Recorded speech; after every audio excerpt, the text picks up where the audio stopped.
The Bible reveals the nature and plan of God. It reveals God's will for man. But even without the Bible, God's existence has been clearly made known to man through the natural world. In Romans 19 and 20 we read, "For since the creation of the world, God's invisible qualities, His eternal power and divine nature, have been clearly seen, being understood from what has been made, so that people are without excuse." A phenomenon of the universe long known to Christians has come to light in our modern age. It seems the more we learn about our universe, the clearer this phenomenon becomes. It is the fact that our universe and everything in it seems to have been fine-tuned for life, fine-tuned to make a planet like ours possible. It is as if all of the natural world has somehow conspired to favor our planet as a home for life. This is not just some idea that a bunch of religious folks came up with. It is a fact that is fully understood and accepted by mainstream science. Paul Davies, a physicist and professor at Arizona State University, wrote, "Scientists are slowly waking up to an inconvenient truth. The universe looks suspiciously like a fix. The issue concerns the very laws of nature themselves. For 40 years, physicists and cosmologists have been quietly collecting examples of all too convenient coincidences and special features in the underlying laws of the universe that seem to be necessary in order for life, and hence conscious beings, to exist. Change any one of them, and the consequences would be lethal. The number of precise conditions that must exist in order to have a planet like ours suitable for life is overwhelming. Here are just a few examples. For life to exist on Earth, our planet must be in the habitable zone of the solar system. This is sometimes called the Goldilocks zone, because our distance from the sun must be just right, not too far and not too close. But there's one more Goldilocks zone that's essential for our planet. Our solar system must also be in just the right place in our galaxy.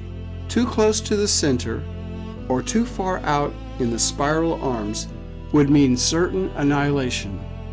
Also, our planet must have just the right tilt and just the right orbital speed around the sun, allowing our planet to have the seasons we depend on.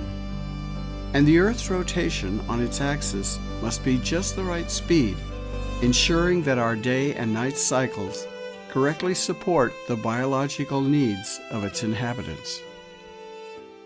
And what about Earth's core? For life to exist, the Earth must also have just the right kind of core.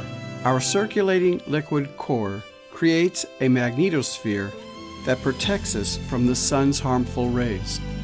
If the magnetosphere were too strong, it would destroy life on Earth. And if it was too little, it would not be able to protect life on Earth. The abundance of liquid water is another thing that makes our planet so unique. Abundant liquid water as we know it is extremely rare in the universe.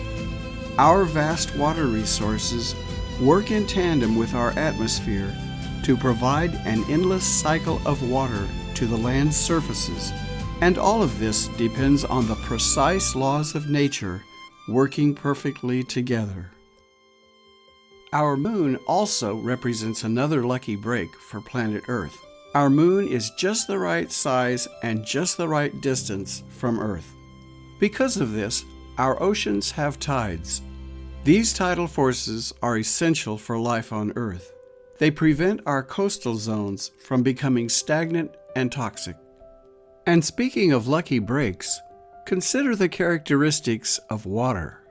First of all, water's ability to retain heat is critical for life on Earth. Our climate depends heavily on the ocean's ability to retain heat.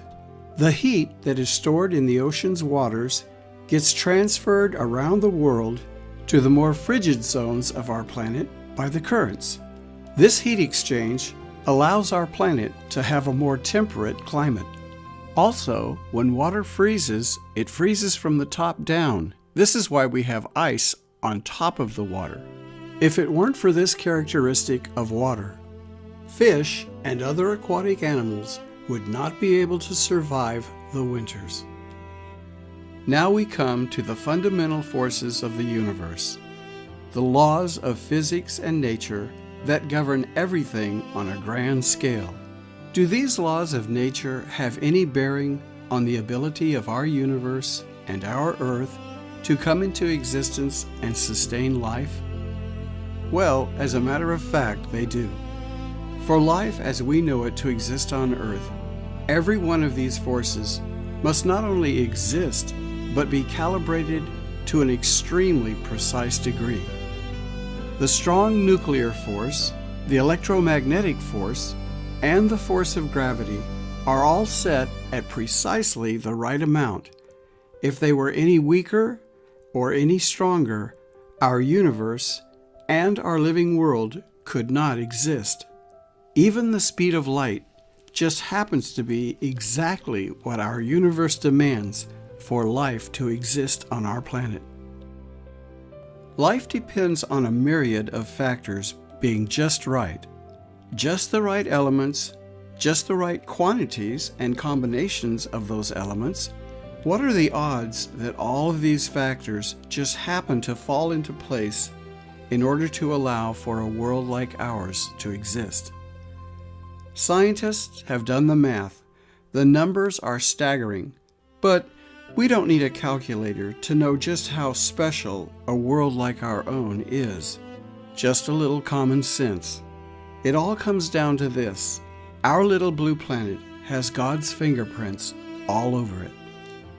Stephen Hawking, perhaps the greatest scientist of our time, wrote, "The remarkable fact is that the values of the physical constants appear to have been fine-tuned to enable the development of life." Of course, most scientists reject God, but it is well worth noting that even their own science depends on faith in something that they cannot see or touch. Dark matter and dark energy are both unquestioned staples of the scientific community today. Neither one has ever been observed or tested in any way through empirical evidence.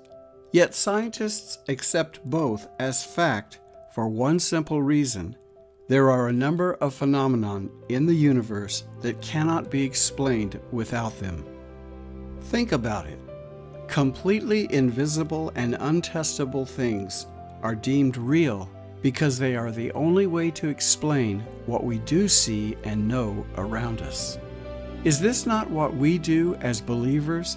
We see the overwhelming evidence for a designer who fine-tuned this universe for life and draw the conclusion that there must be a creator. We see order and purposeful design in the universe, so we deduce that there must be a highly intelligent and all-powerful mind behind it. So as it turns out, both Christians and scientists have something in common. We both have faith.